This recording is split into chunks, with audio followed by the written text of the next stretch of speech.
साथ तुमची बातमी आमची। लाडकी बहीण योजनेच्या नावानं सर्वसामान्य नागरिकांची बँक खाती तयार करून त्यांच्या सायबर गुन्ह्यांसाठी वापर करणाऱ्या टोळीचा छडा पोलिसांनी लावलाय।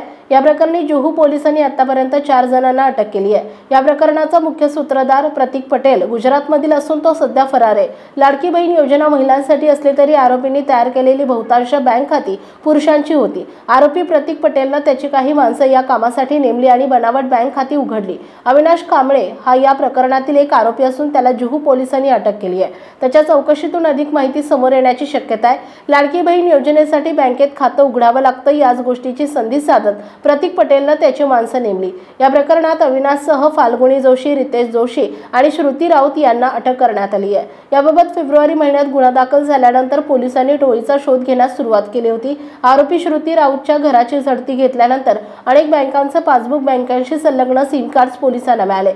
आम्ही 100हून अधिक खाती संबंधित बँकेला संपर्क साधून बंद केली आहे। त्याचप्रमाणे 19.43 लाख रुपयांची रोकड जप्त केली, अशी माहिती पोलिसांनी दिली आहे। या टोळीचा छडा जरी पोलिसांनी लावला असला तरी या प्रकरणातून योजनेच्या पडताळणी प्रक्रियेवर प्रश्नचिन्ह उपस्थित होत आहेत। 25 वर्षांचा आरोपी अविनाश कांबळे हा नेहरू नगर, देवणार, DN नगर, धारावीतल्या झोपडपट्टी परिसरात फिरून लाडकी बहीण योजनेच्या नावाखाली लोकांकडून कागदपत्रे घेऊन बँक खाती उघडायचा आणि त्यांना तात्काळ 1000 रुपये द्यायचा। त्या बँक खात्यात लाडकी बहीण योजनेचे पैसे येतील असं आश्वासनही तो त्यांना द्यायचा।